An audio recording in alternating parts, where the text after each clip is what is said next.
Welcome, everybody, to Busted Muskets Productions' third podcast, Danny and the Electric Fox. This is a news podcast where me and my friend Foxy sit down and talk about some of the news that happened in the world. Note this, again, just like the other two podcasts, this is our first run. So it's going to be a little mediocre and a little dry, but, it will get better. It's only a few months old. So, I'm here joined by my good friend, Foxy. Hi. How? I kicked the table. Hi. Yeah, that's something you want to do on the beginning.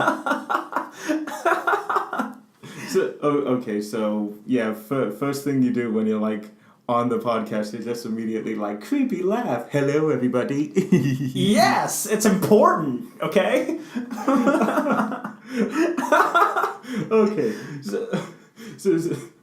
oh god. Alright, so everyone, if you can already tell, this might be a little bit more demented than my other two podcasts, so sit back and enjoy the mayhem. Indeed. So anyway, how are you doing, Foxy? I don't know yet. I literally got up, ate breakfast, walked around for a little, and now I'm here, so... I'm excited that we finally started this podcast that I've wanted to do forever, but let's do it! Yeah. Damn, your audio spiked. Yeah, let me pull this back a little bit. Thank you. It keeps going to the bed. It's amazing. I'm loud. What do you want from me? Yeah, we're going to need that big of a recording space next time. Oh, seriously, right? So anyway, guys, Foxy is a very good friend of mine that I met about almost a year ago, right? I think a little more than a year, even. I don't know. We've been friends forever. Okay, yeah. I just remember, you walking up to people and asking them, can you help me look for, a vending machine? And I was, one of those people for, 2 years before we actually met and started talking to each other. I was nice. I always liked helping people, unless they didn't give me anything back in return. Then fuck those guys. How did we actually become... I think you were just kind of talking about anime one day, and I just walked in and just started talking. Yeah, and God, I fucking hated that. There's a guy you're friends with, some Filipino-looking kid. He did that, and I'm just immediately I would have been okay talking to him, but he tried to immediately derail the conversation somewhere else, and I'm like, no, dude, we're talking about something else.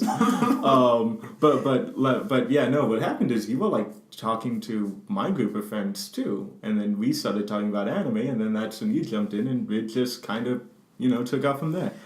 Pretty solid. Okay, so, just because SoundCloud's fucking regulations when it comes to when it comes to the recording thing, we have to get moving. Of course, we're going to be pretty casual. It's not going to be like, what do you think of this? Go! What do you think of this? Go! No, that's the, what is it? That's the North Korea podcast. Today in news, Kim Jong-un is offered. I cannot, I'm sorry, but I cannot, first of all, I can't hear Kim Jong-un without thinking about the fake grapefruit. What? And Katy Perry and everything else. And... Oh, God. Oh, my God. But, you know what's funny? This isn't one of our news stories, but those motherfuckers are still testing nuclear missiles. It's you don't realize that if you do anything, you have, a shit ton of other countries who are aiming their weapons at you, too. Well, now I'm curious, though. Because we have nuclear weapons, too. Yeah. Who has more? Shit. You know what? Let me look that up. Yes, please. Because I know, for countries, nuclear weapons are almost like baseball cards. Because, here in the news, it's Russia traded 3 of their bombs to this country in exchange for this. It's it's like Halloween candy. I'll trade you 1 fucking Tootsie Roll for a bite-sized Hershey's. No, they're trading nuclear weapons. But now I'm curious, who has more? I think if anything, I don't know if that fucking James Franco movie, The Interviewer, is right, but, I don't even think if that movie's right, that North Korea has nuclear weapons that can even make it to America. I think they'll just, give out halfway and fall wherever they were heading towards. I think they... Well, I don't know. Think of it like throwing a ball. You throw the ball and I want to throw it to you where you're, 2,500 feet away, but it only goes about 100 feet. Yeah. God, can you imagine that? It's all like, fuck you, America, beep. And it's like, wow, you didn't even hit the border. Okay, so it says here, 9 countries together possess more than 15,000 nuclear weapons. The United States and Russia maintain roughly 18,000 of their nuclear weapons on high alert status. Oh, ready to be launched within minutes of a warning. Most are many times more powerful than the atomic bombs dropped in Japan. Fuck. So America and Russia pretty much hold the most. It's pretty awesome. God, But first off, more powerful than the bomb that was dropped on Japan. Does it not scare you a little? Yeah. Look, I'm just glad that we've never had to use these. Oh, seriously, I don't know. My biggest fear, call me a hippie or whatever. My biggest fear is one day someone gets into power that doesn't deserve to be in power. They push some buttons and just blow up the whole fucking world, and we have to start over. Yeah, and that's going to take years. My dad told me, like, look, if everyone was to simultaneously launch those nukes, who knows if we'd get power back. We're going to be fighting back in the Stone Age. It's like, God damn it, no. Look, if that ever happens, it's going to be fucking Mad Max up in here. And that's if all the nuclear weapons, like, if the aftermath didn't fry every battery in the world. It will Mad be like Max, the thing everyone's told me about, and that sounds really interesting, yet I've never gotten around to seeing ever. We should probably do that soon. You want to know what pisses me off? What? So the movie is really good. It is a really, really good movie. But the Austin Critics Association put it as their best movie. The Critics Association put it as their best movie of 2015. Which, I can't really agree with that, because there are so many other better movies than Mad Max, because Mad Max it's an audience movie. It's a popcorn movie. And calling it the best movie is like saying, yeah, it was better than Beast of No Nation, where it was about the African child soldiers and what they go through. It's like, it's a better movie than that. And I'm like, oh, what? I gotta say, that's something I should fix now in 2016. I should watch more movies, because I can think of tons of movies, and tons that I can't think of right now in 2015 that I was like, I want to see that, and then I never did. Mockingjay Part 2. I want to see that. God, that was so good. Tell me nothing! Okay. I read all the books multiple times. I wanted to see it, and I never did. It's funny, I love books, and like, back in 2014, I just pretty much like spent half of every allowance I got on fucking books. But I've always been one of those guys that once I read it once, that's it. Comic books and manga, I'll read the fuck out of them. And I think it's just because I don't have to keep putting the amount of brain power into reading them, because I'm just looking at pictures and bubbles. Well, I guess it all stands with repetition. Like, I can read a book once, and I don't think I'll be able to read it again until I've read like a couple more series, say maybe 10, 15 more books, and then come back to that book. Yeah. Maybe. Sometimes it'll take a few years. It's just time, I think like one particular author, I love this guy. He made the Suck Do Fake books. I fucking love those books. His name's Darren Shan. I think his original name is like Darius O'Shake. Something extremely British, like Irish. And that motherfucker just has to have his books be like 12 books long, to the point where he released a zombie book that every book was like 50 pages long. He could have easily made it like a 4-part, 400 book series. Like maybe 400 page. Yeah. 400 books. Yeah. Jesus. No, sorry, 400 page, 4-book series. Yeah. Oh yeah, I get ya. I don't know. I gotta say, like, it's almost like what's that one book?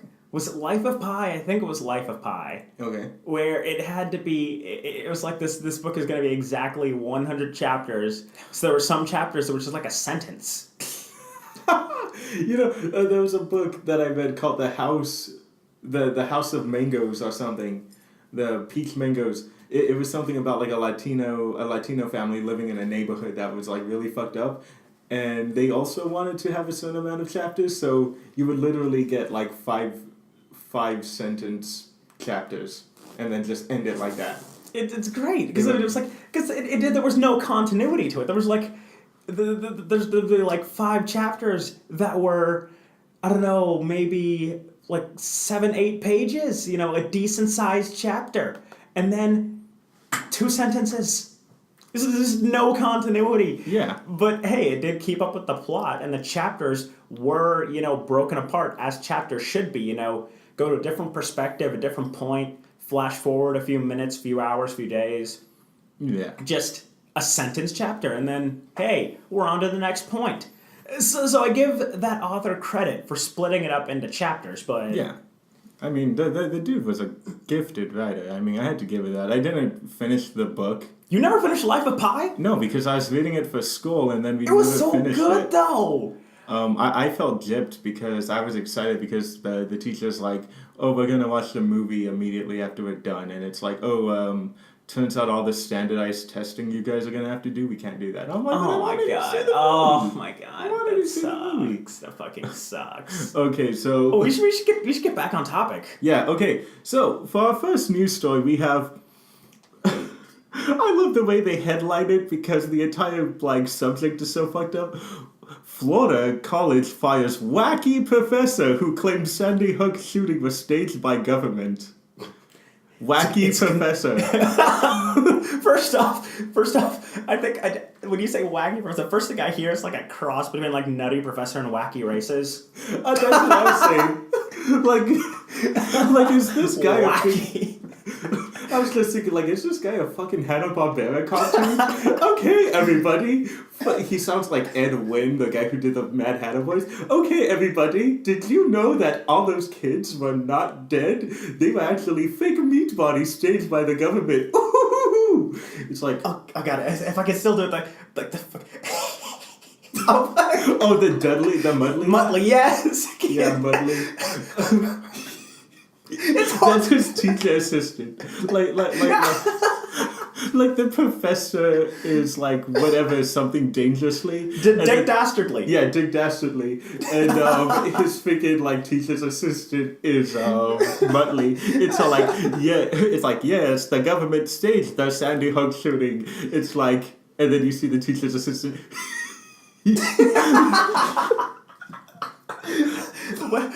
Just the word wacky just sounds so funny. Right? It sounds so happy. Like when you hear someone use the word wacky, it's just like it's over the top. It's out of this world. You know, it's Steve Carell. It's Jack Black. It's wacky. Okay, so what's also killing me right now is that in this article, which is on foxnews.com, they have a photo of the guy, and the guy kind of has like that smile that is a mixture of I'm proud to be a teacher, and if you look closely at my eyes, you could see that I'm fucking crazy. So wacky. Yeah, he's fucking wacky.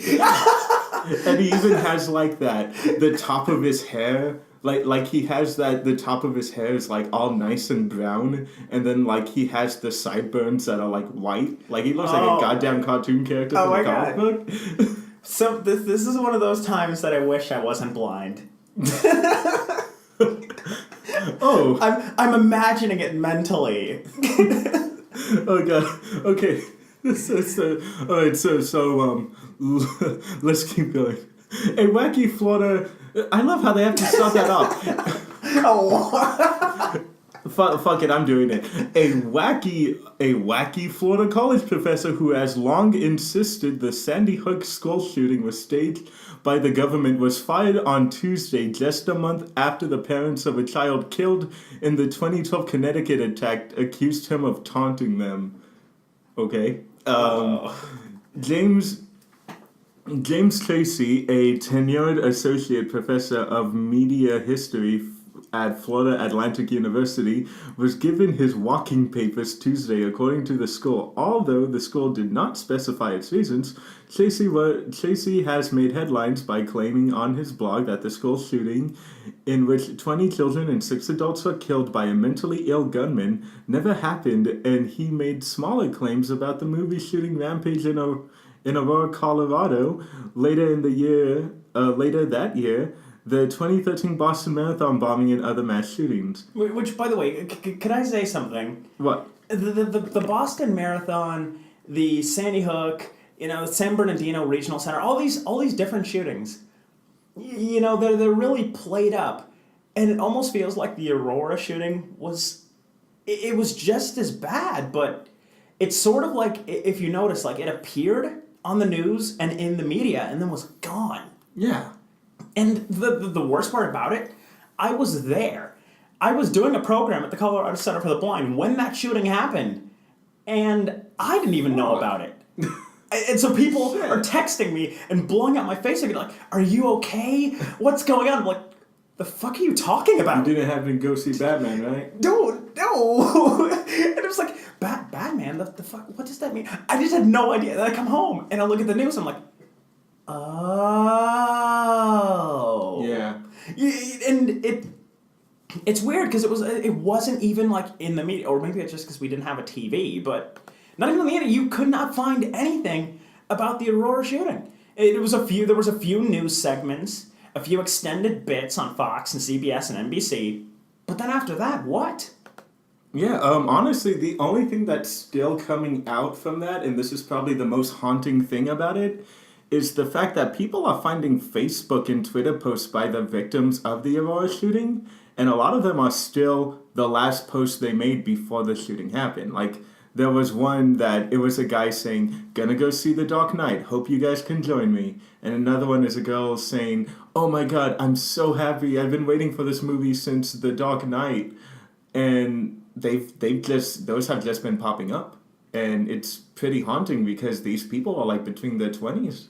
Yeah, I mean, I don't know, it almost bugs me that didn't get so much attention. Well, I'm not saying, yes, let's glorify shootings, but I mean, it's like, look at like the Sandy Hook, for example. The Sandy Hook shooting, we had like, candlelight vigils and memorials and parents interviews and lots of stuff. It was like the beginning of the year and then didn't go down until like the beginning of the year after. Yeah, and it almost seems like the Aurora thing, that was underplayed, but that one, that was bad. I think that one was, I don't want to, take favorites here, but I think that the Aurora shooting would have been scarier than, say, like Sandy Hook or the San Bernardino one, because, those are places. Those are places where you, how can I say it? You have like multiple exits to run. You have multiple exits, but also the people there.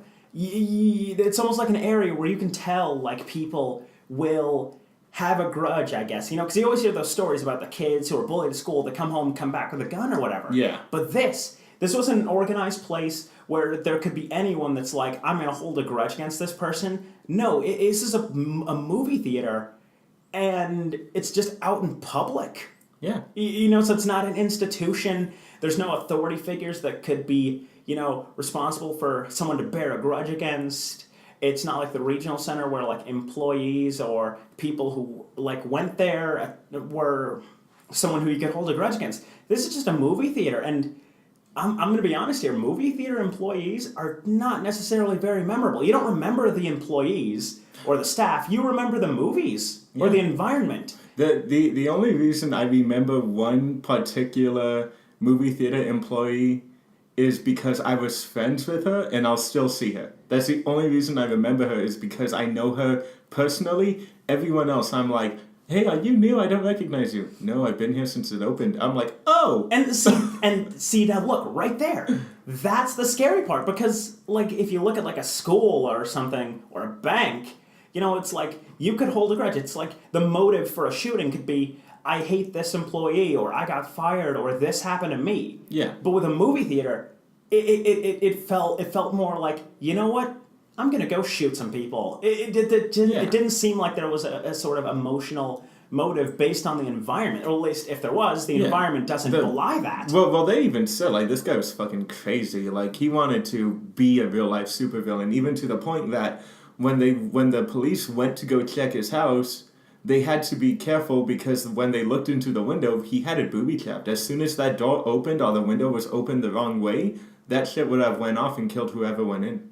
Jesus. Yeah, that guy was ready. Yeah, see, I didn't even know that, because this was not in the media. It was in the media, but it was. Yeah. What? Yeah. When? It was like came out 2 days after the Okay, actual then that shooting. means I was in Colorado and not paying attention. Yeah, Okay. okay, All yeah, right. that's what happened. Like you're saying that, and it's like, yeah, it really did drop off, and plus I think it's because this is a catastrophe, even to the point where now, growing up, I've been going to the movie theaters like a motherfucker. I love movies, but not once did they ever have a, not once did they ever put strain on the exits are right there and report anyone you see suspicious. When I grew up, it was always exits are right there, no talking, no talking, no talking, no cell phones, no cell phones. Like they put a lot of strain on those two.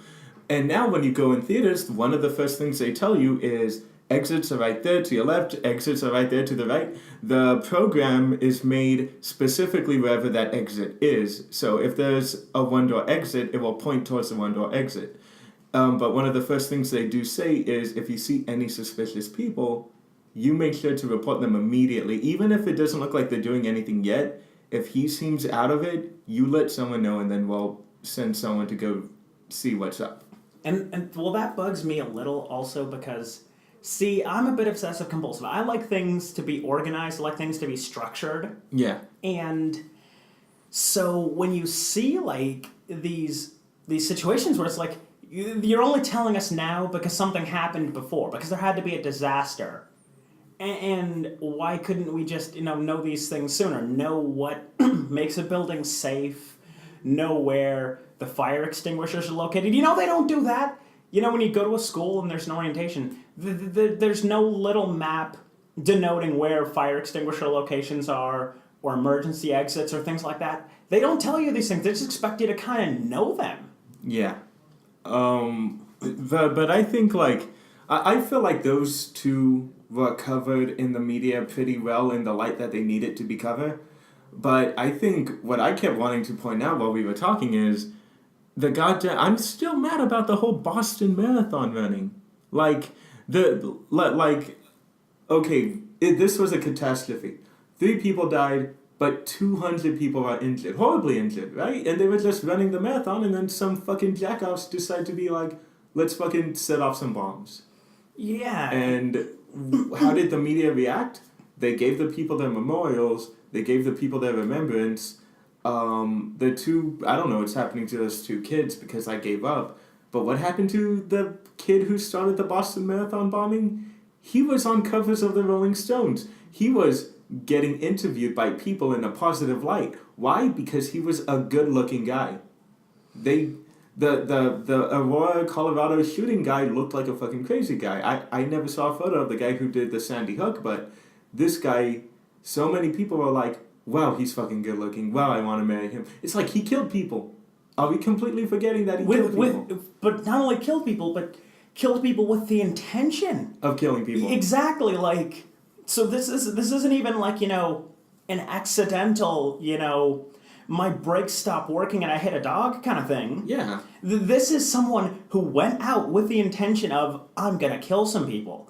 And I think, to be honest, I think the intended results, like, I don't know, part of me says, like, just given, the motivation, if you were to go out and do this, I think he himself would have felt like his quota hadn't been reached. I feel like if he wasn't caught, if all this stuff didn't happen, he would have done it again. Yeah. He would have, and thank God that they cracked down on him. And all the fucking internet bad boy crush of this guy's so evil. Oh, that's a turn on for me.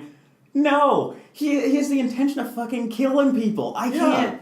Ugh. If you guys do end up getting married, he'll probably bomb his own wedding because there's enough people there. Exactly. Ugh. And then look at this guy, I'm sorry. The wacky college professor. The wacky college professor. And, him, I gotta say, conspiracy theorists, they can do their thing. Yeah. But you gotta understand, there's a time and a place to be a conspiracy theorist. Yeah. Conspiracy theorists, they know that they're offending people with their views or that they're gonna confuse people with their views. Yeah. But, if a parent of a victim from the shooting comes to you, that's when you step down. don't defend your ideals and your view. Just step down. Just say okay. Yeah, and also, I mean, these people lost their kid, and you're gonna further, offend them or add fire to the situation. Just say okay. Just let them have their thing. Don't try to argue with them, because it's a terrible. It's you know what? In all honesty, it's just I can't think of a sophisticated way to say it. It's a dick move. yeah, okay, so we read the beginning of this. It said that he said this around two parents that lost their kids, and I'm gonna read the rest of it right now. Okay. But it says right here that the two parents, their name are Posner, they said this about him.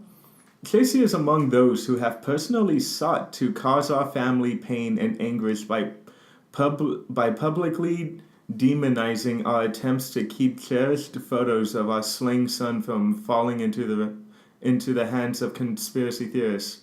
That's what they said. Okay, so they full on believe, yeah, he's attacking our son. And when you look it down here, it says the Ponzer's son Noah was one of the children killed in December 14th, 2012 massacre. The still grieving parents claim that Casey sent them a certified letter demanding proof Noah ever existed. Whoa. He wanted proof to see if this kid even existed. He didn't even think that this kid existed. What? That is a colossal... Oh my god. Then ridiculed them on their blog when they refused to respond. Holy shit. Oh my god. I'd kick this guy in the dick. I would too. Dude, I mean, I gotta say, again, I can understand, conspiracy theorists. You want to have your view, you want to defend your view, you want to argue with these people and do this and that. But, even if someone could be completely full of shit, but if someone says, my kid was killed, I'm a stand-up comedian and I wouldn't touch that. Yeah. You just don't. It doesn't matter whether it sounds like they're telling the truth or not. If someone says, my kid was killed, you don't touch that, ever. Yeah, well, God, I just want to know what how he even thinks that the government, I want to know what he thinks they did. Did they just go in, get, movie artists to give the kid blood vest and all that, and then, even question the fact that they even had a son named Noah to make sure that kid wasn't an actor and they're not actors? It's no, that's fucking ridiculous. I'm sorry, but if we've had sermons, if these people had photographic evidence since this kid was a baby that he existed, and you're going to question that after they lost their kid fucking 4 years ago as of now, December 14th, 3 years ago. They lost their kid 3 years ago and they're being questioned you're fucking lying that the government did this. And you can't fake that. I mean... You can't. I've seen some of these interviews with these parents, and the feeling of loss when your kid dies. I don't care how much money people are giving you. You can't fake that. You can't. You can't. It's monstrous that anyone would even think that they could. And this guy, I can understand why he's fired, and I gotta say, Jesus, that's a real dick move. You know what really makes me sad? Is that every time something like this happens, when a nutcase gets out in the open, people are gonna martyrize him. This is not going to be the last we hear of, God, what's his fucking name? Tracy? Yeah, Tracy, fucking James Tracy. We're not going to hear the last of this guy because people are going to, fucking stupid ass people are gonna come up, give him a big head saying, oh, you make some very arguable, correct points. And it's he's going to be popping up. He's probably going to pop up in interviews. He's probably going to pop up in podcasts. But they're just going to give him the fucking spotlight. If I were these newscasters, I'd just say, some dude. Yeah. He doesn't deserve to have his name and shit because what he's doing, that's just a total dick move, honestly. Yeah. Look, I'm a joke conspiracy theorist. I always come up with conspiracies for shit that's really stupid. I believe that Wreck-It Ralph is symbolism for pedophilia, just because it's a grown-ass homeless man making friends with a 7-year-old girl, and after they fix everything, one of the high points is when the people will lift him up, and from outside of his game, he can look at her game knowing that he gets to see her face every day. It's all It could be friendship, or it could be pedophilia. And how do those people react when I tell them that joke? They ignore me. This is what I think we should do with him. Ignore him, and he'll go away. Yeah, and, well, I certainly agree with that. And I also think that the conspiracy theorist thing, you know, it's always fun to make jokes about conspiracy theories. Yeah. You know, like, dude, Paul Walker's really alive, man. Mind blown. Fuck, I hate that one. Seriously, right? Like, first off, whenever a celebrity dies, someone has to say they didn't die. Yeah. Always. Fucking, I think, like, one of the only times this didn't happen is when Amy Winehouse died, and people are like, oh, actually this website has a photo of her dead. That's the only time a celebrity was believed not to be dead, because we actually had photographic evidence of a body. But Michael Jackson, people think he like swapped places with one of the... Michael Jackson, Tupac, fucking Biggie, Paul Walker. There's so many of them. Elvis. Dead celebrities. Elvis, Hendrix. There's so many celebrities like, oh, they're really alive. And it's just like, but... And again, even that right there, you know, I can understand if you're doing it from a joke sense. I mean, hell, I say a ton of shit when I do stand-up and whatever that might offend people. But to seriously believe that, and then, you know, thank God, you know, it's not like... Thank God it's not like, you know, people who will go up to the parents of these dead celebrities and just be like, prove to me that, you know, people don't do that. And I think it's also because there was a point that I was making, and then I had an itch and I forgot it. Awesome. There was words at the end of this sentence. Right. I had put out... Well, I think we should kind of get to that point where we back off, that we move on, because we've been we've been kind of going on for like a while now. Oh yes, let's do it. So what's our next story?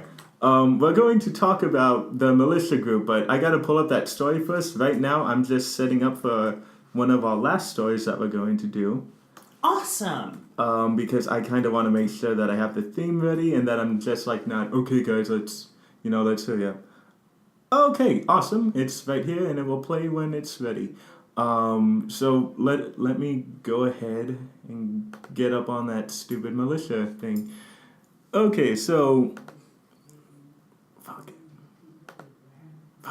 Okay. Dead air. The worst thing for a broadcaster. Oh, no!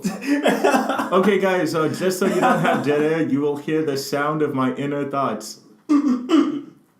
I still think that Disney is still selling sex to people. Those are my inner thoughts.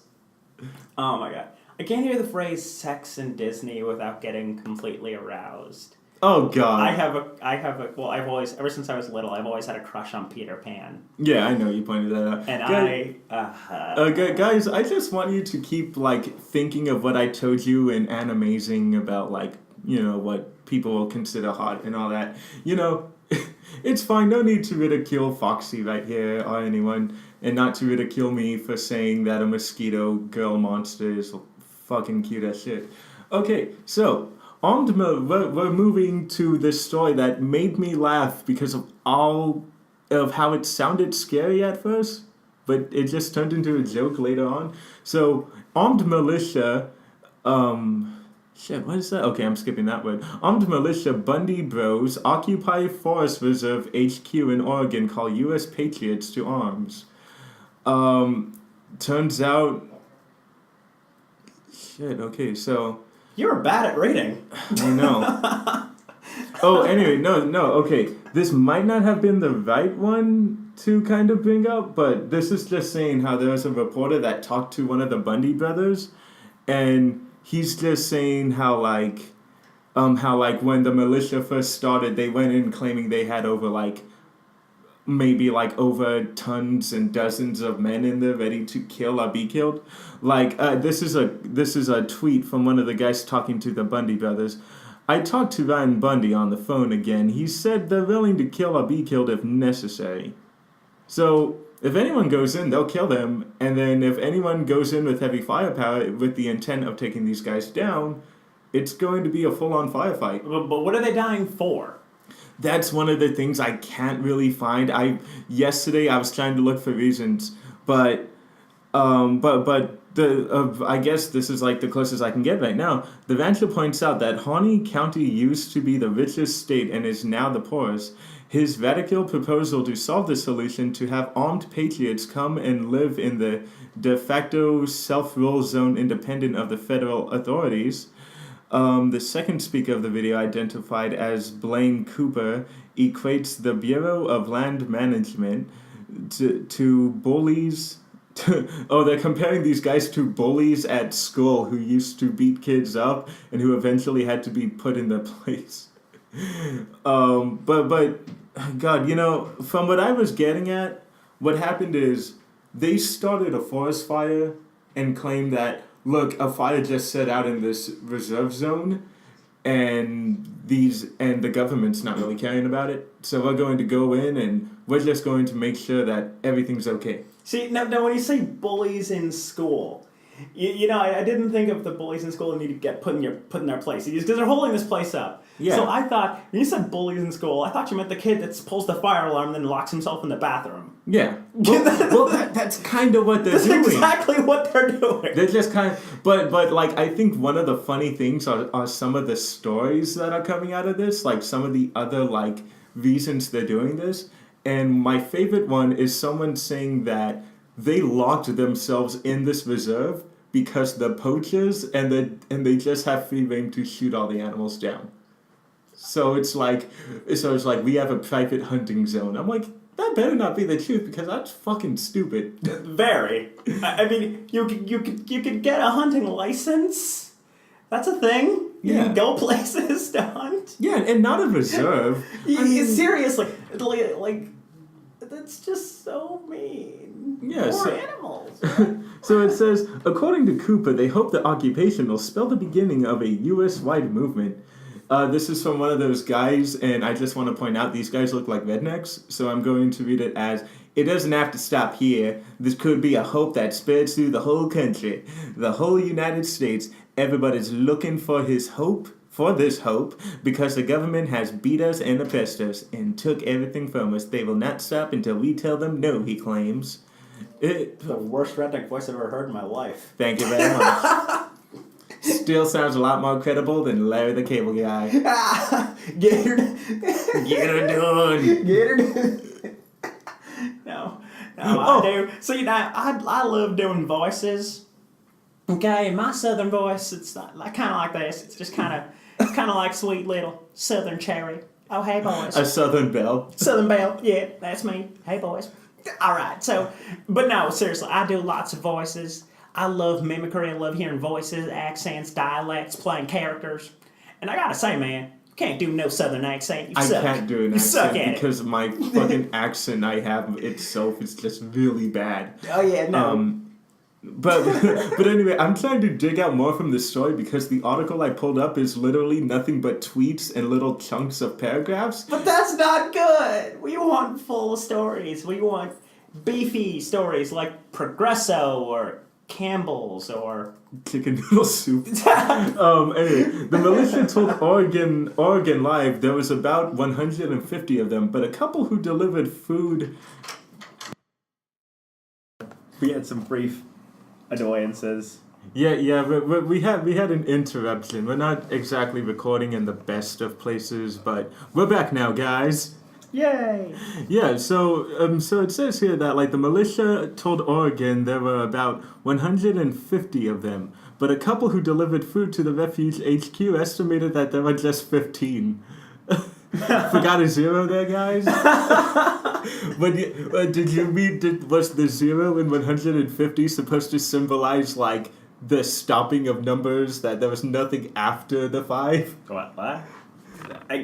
What? No, you did get, like, it says there were 150, but they're saying there's 15 of them. So is the zero just like estimating that the zero? They missed a decimal point. Is They what missed happened. it. Yeah. It's like when you get a check for $5,000 and then like the person comes back, puts a decimal point, and it turns out you only got 50. That's exactly what happened. But Armin Bundy, who is 40 years old, told CNN by phone that the protesters want the federal government to restore the people's constitutional rights. This refuge, it has been destructive to people on the county and to the people of the area, he said. People need to be aware that we've become a system where government is actually claiming and using and defending people's rights, and they were doing that against people.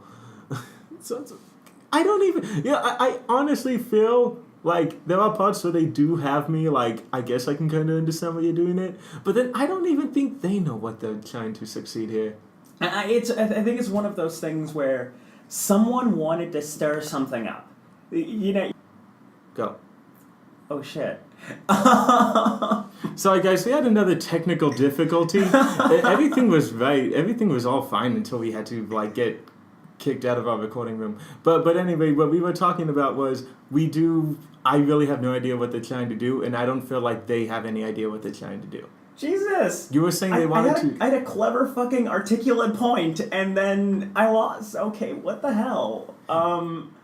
I think I know what I said. What? I think I know what I said. So I think I said something about, like, these people, like, it seems like they just want to stir something up. Yeah. They don't know themselves what they want to accomplish or what they need out of something. They're just, I don't know, maybe it's one of those things where it's like you wake up in the morning, you're just, I'm bored.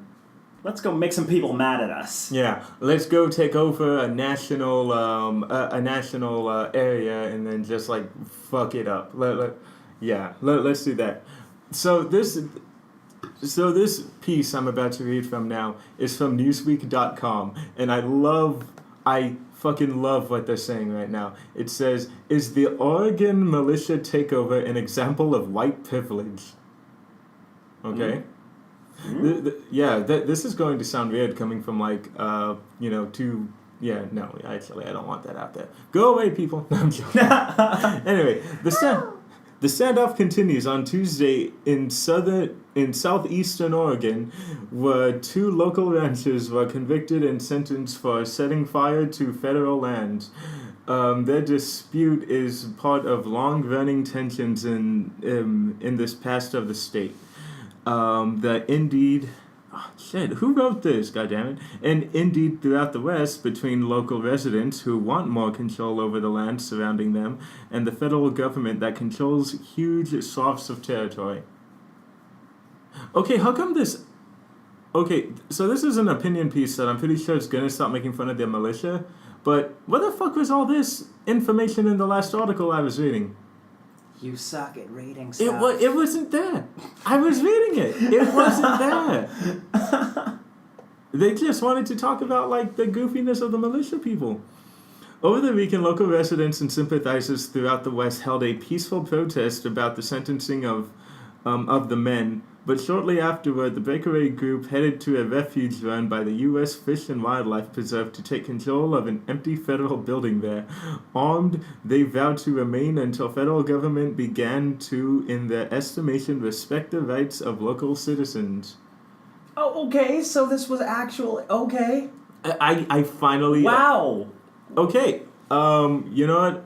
At the end of the podcast, I'm going to put whoever wrote that other article on blast, because none of this was... Literally, they made it fucking sound like, hey, these guys, alright, they're just gonna go...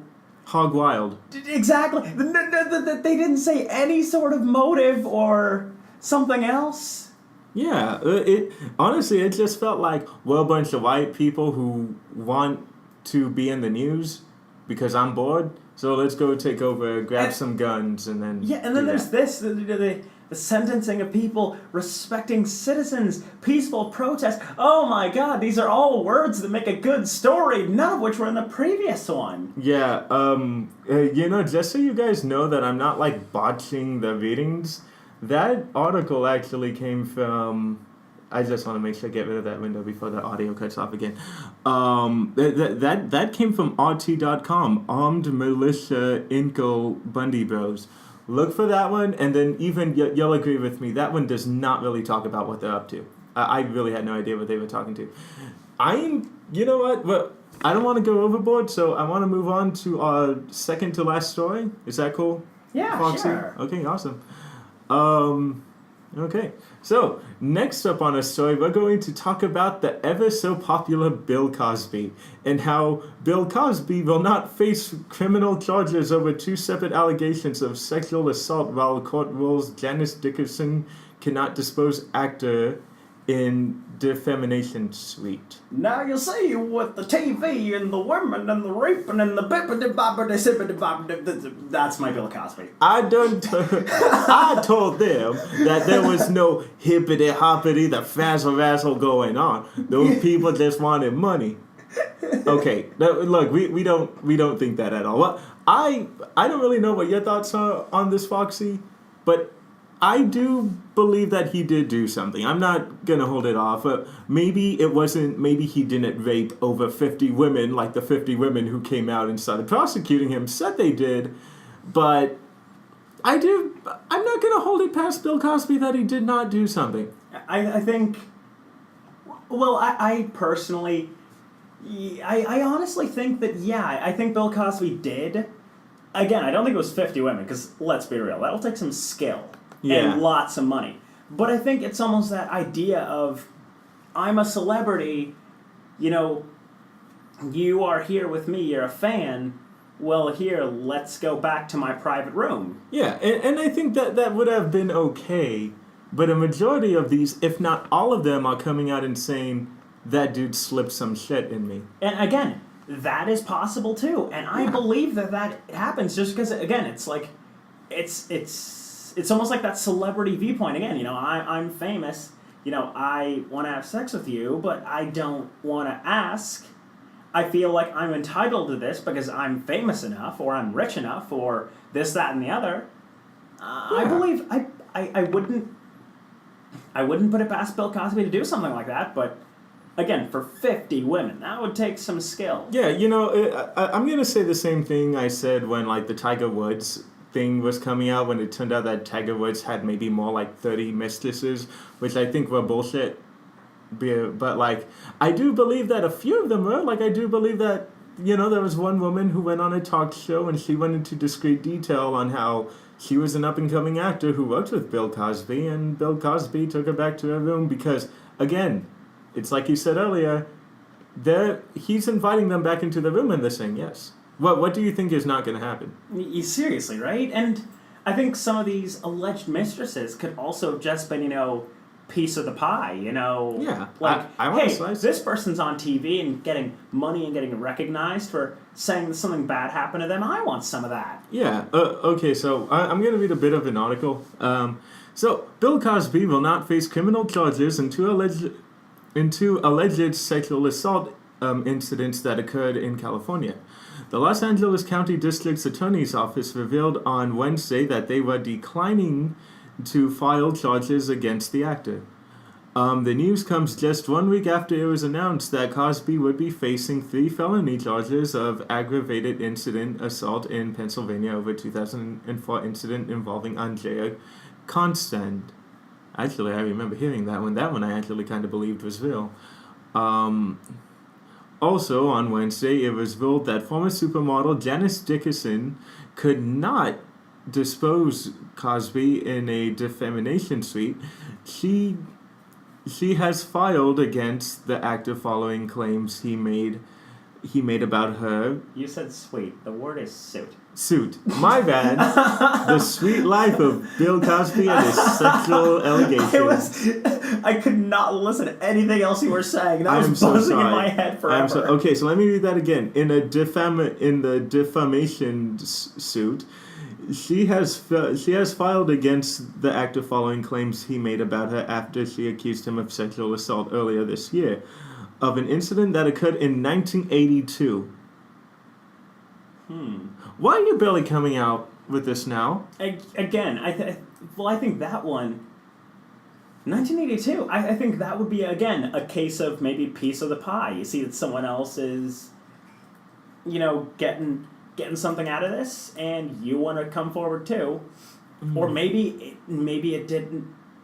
Maybe one of these victims, maybe it just didn't affect them as badly, and they're just like, Yeah, like I want to know if it's similar to what happened with Charlie Sheen, that it came out that he had AIDS, and he was paying off a prostitute or somebody who knew that he had AIDS, and I guess when the money stopped coming, she had threatened to blow the whistle, except he came out for it like 2 days before she was going to blow the whistle. That would make sense. Yeah, like, was Cosby paying these girls, or did the girls see that they were getting fame and attention like you were just saying right now? Yeah, exactly. Or then I also think, again, some of these people might not even have a story. Maybe they just want a piece of the pie. Because, like, when you see these stories, like, of the women who will come forward and say something, and then when asked to, present evidence or press further charges, they're like, no, I'm not going to do that. Yeah. It's like,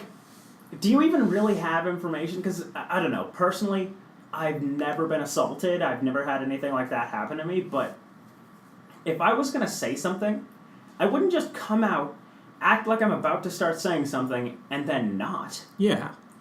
I mean, like, look, if I was in these girls' cases, if I, like if I was sexually assaulted, I don't care if I could be sued, or if someone came out after I had been sexually assaulted and said, if you say anything towards Mr. Cosby, there is nothing you can prove.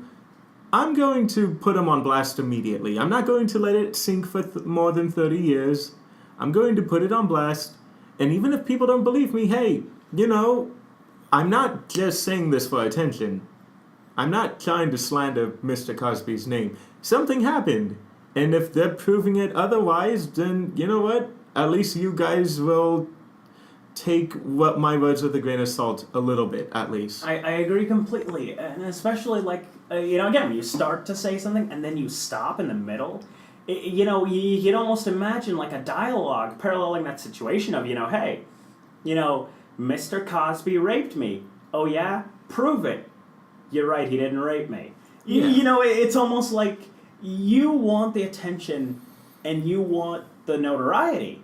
But if you don't have anything to back it up and you can't maintain it, it's almost like... God, I had an analogy and I lost it. Awesome. Well, I guess we can always say that when it comes to this, slow and steady does not win the race, women. Ladies. Yeah, that was a terrible analogy. I was just trying to save you.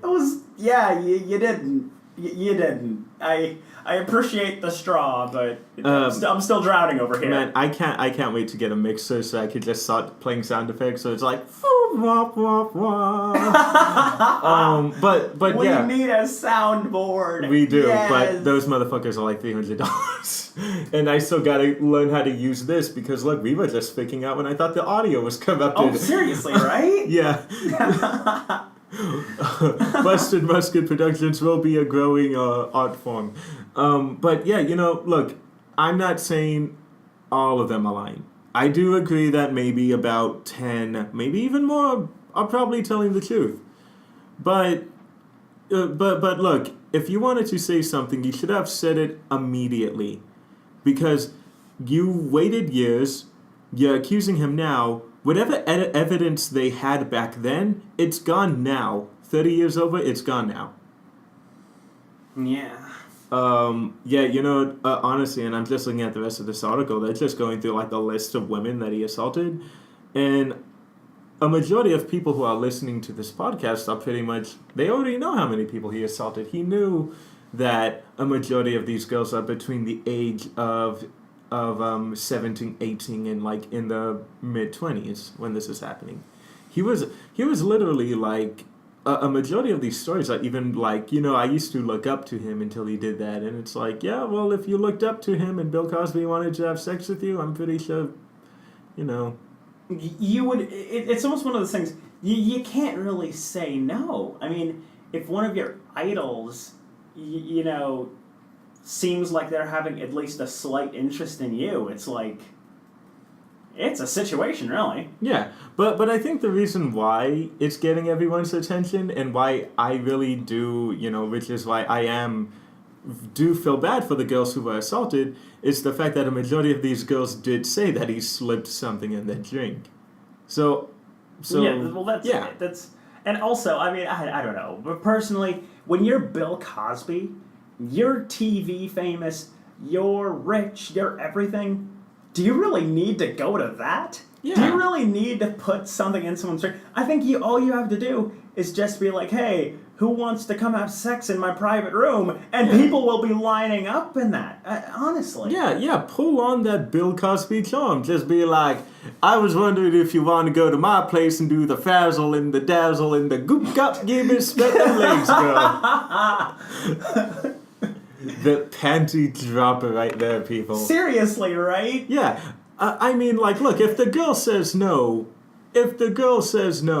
then you don't slip anything in her drink. You don't threaten her. You be like, next. Seriously. Someone's going to fuck you. Because you're Bill Cosby. You're rich. You're successful. Yeah. Oh, it's just, you know what?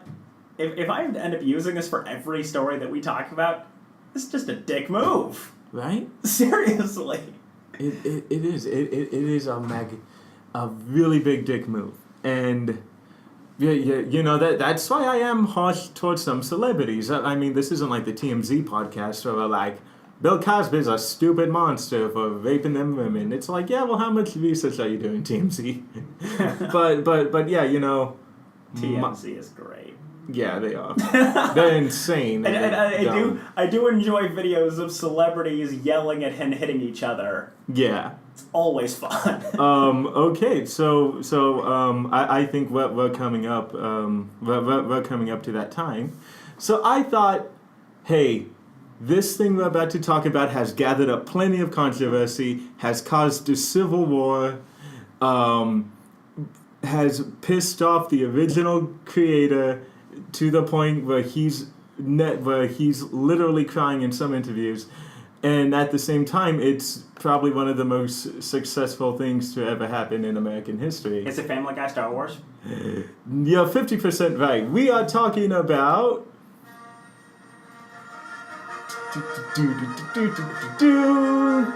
Star Wars The Force Awakens is a remake of Episode 4. I haven't actually seen it yet. Yeah. I have no interest, though. I know you don't, but I'm kind of bringing this up because, okay, so we talked about this. We talked about this when we hung out like the other day. Mm-hmm. People are pissed off at this movie. And may you be pissed off because you think it is a full-on retelling of Episode 4, which I will give you about 75% of this movie is taken from the original Star Wars movie, and even Episode 5 and 6. The hype, people believe. Yeah, even down to the point, Connor, that they do have another Yoda, but it's a little shriveled up little old lady alien who's played by Lupita Nyong'o from like 12 Years a Slave. Yeah, they have their own little Yoda character. She's not a Jedi, but it's like, you have a wise old man character. But anyway, so back in American history, the only other movie to ever make $2 billion was Avatar. Did you ever see that? The James Cameron one with the blue people? Yeah. I did. But here's the funny thing about that. I saw it in like my 9th grade study hall class. It was just on. So I was busy playing with tech decks, and first of all, tech decks are so cool. I was more of a dudes man. I was playing with tech decks and talking to my friends, and it was like, that was it. So the movie was on. I made it from the beginning to the end. Can I tell you what happened? Not at all. Honestly, I've seen the movie like 5 times, and I'm still like, what was the main guy's name again? solely, and I think the only reason I know it's solely is because how much I love Monsters Inc. But like, I can't tell you the name of the alien ghost. I can't tell you the name of the side characters. I don't. Navi. Does that word mean something? The Navi is the name of the race of aliens. Oh, okay, all right, good. Yeah. Somewhere. Yeah, honestly, I think one of my favorite jokes to come out of that movie, the fact that they were called Navi, was just like someone dubbed the movie and all of the dialogue for the Navi by, "Hey, look, listen," from like Legend of Zelda. Oh my god. The Blue Fae. But anyway, so the reason I bring up Avatar is because it says right here, Star Wars: The Force Awakens overtakes Avatar as the highest-grossing movie in U.S. history. And then in smaller print it says the international record may be a different matter. Highest grossing movie. In American history. That's gross. Ha! See what I did there? See what I did there?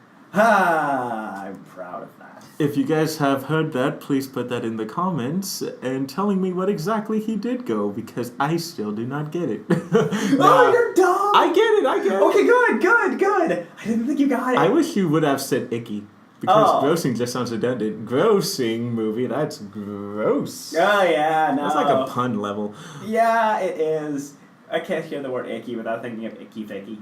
Yeah. But it says here that Disney and J.J. Abrams can finally relax. Today, Star Wars: The Force Awakens has passed Avatar as the highest-grossing movie of all time at the domestic box office.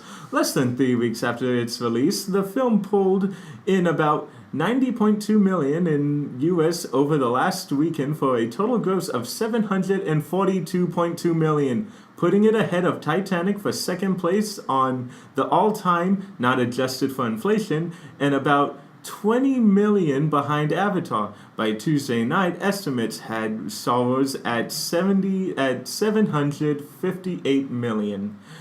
Just shy of $760.5 million Avatar record. What the movie grossing around $8 million a day this week today, it's easily pulled ahead of James Cameron's 3D epic. With plenty of gas left in the tank to push totals higher with each additional ticket sold. Okay, so I'm going to be honest. I have issues with the movie. I do not think it is better than the original trilogy, but it is so much better than the actual prequels. I played Devil's Advocate, and I saw that movie like 2 times on the opening weekend. I paid a lot of money to go see that movie 2 times on the weekend. And I think that's where a lot of this ticket gross is coming from. It's like multiple rewatches. It's said that it's pulling in $8 million a day. Well, I think it's also because, well, think about it. Moviegoers, most people don't like going to movies alone. So it's like you see the movie with your family, and then your friends want to go, so you go see it again. And then your neighbor wants to go, so you see it a 3rd time. Squeeze me. And then your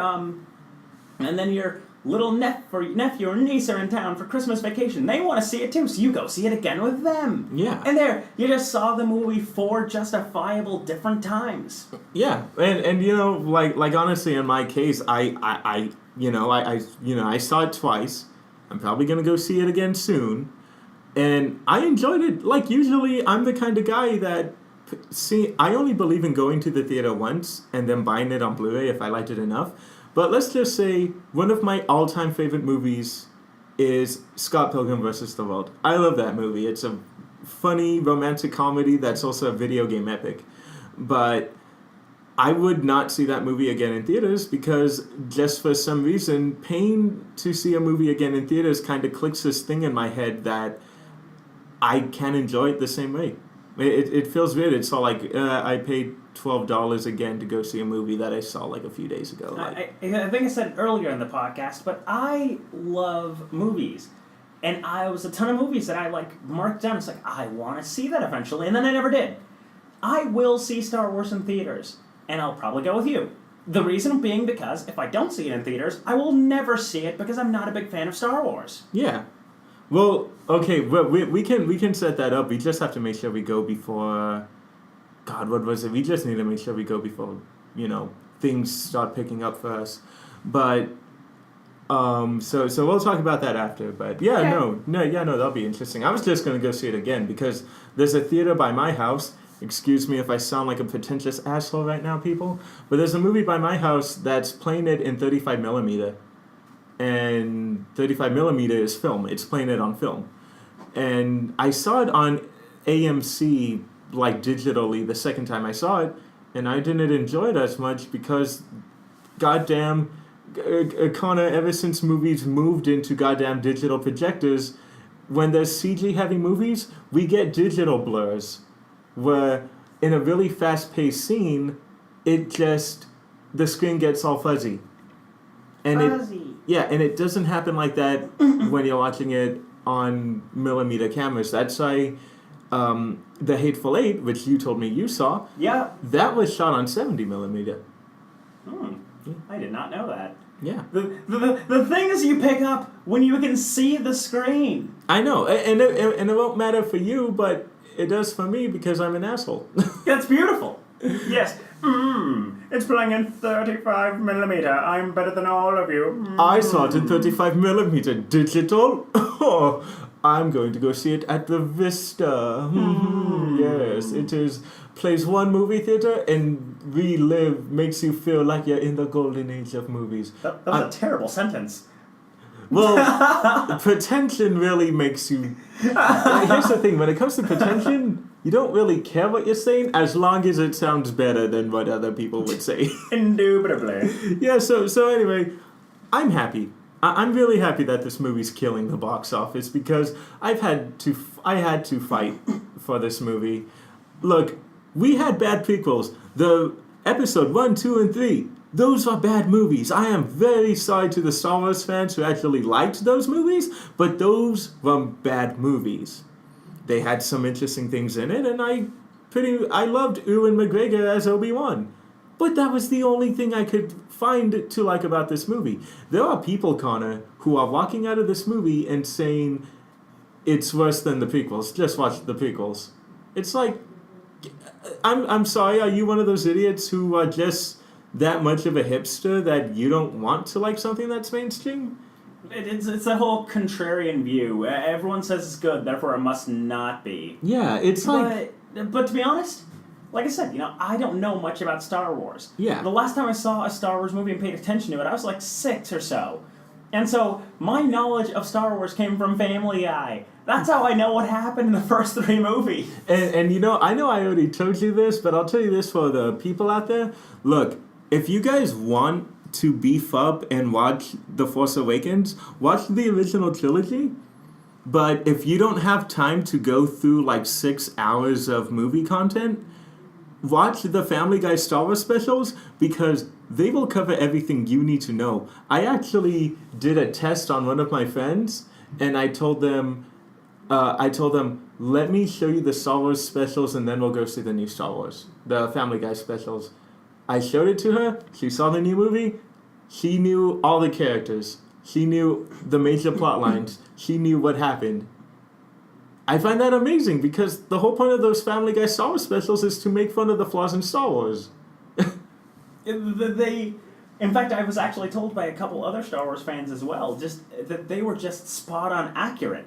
And me personally, having a vague understanding of Star Wars that's not even that deep, I really liked the idea of seeing how they found a spot for every Family Guy character to play every Star Wars character. well, I think one thing that kills me, and we gotta wrap up soon, but I think one thing that kills me is the fact that the show even pointed out that Star Wars has so many characters, has so many iconic characters, that they had to start dipping into the Cleveland Show in American Dad. Oh, I remember that exact quote, too, because Stewie, as Darth Vader, when he sees Roger from American Dad, was just like, are we already out of our own guys?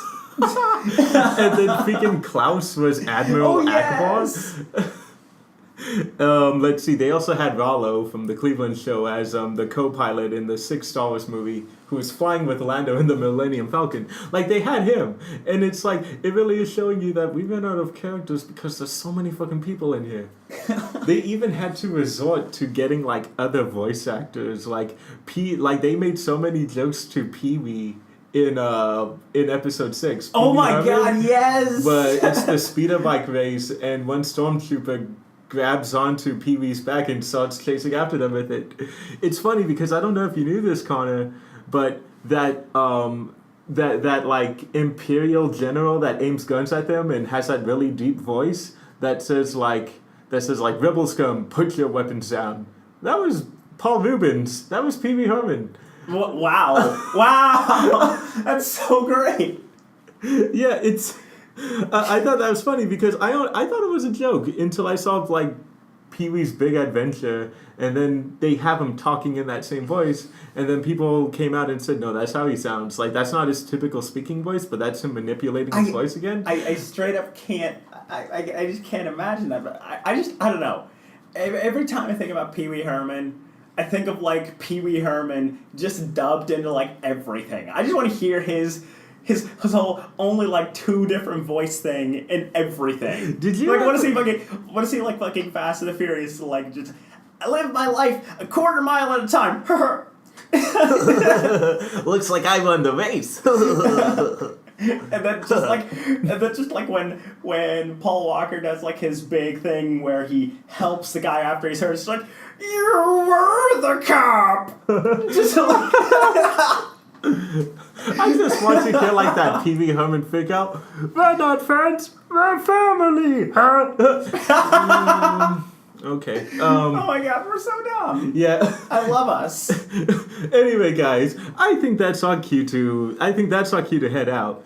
I'm Danny. I'm Foxy. And we'll see you next time. Bye. Bye.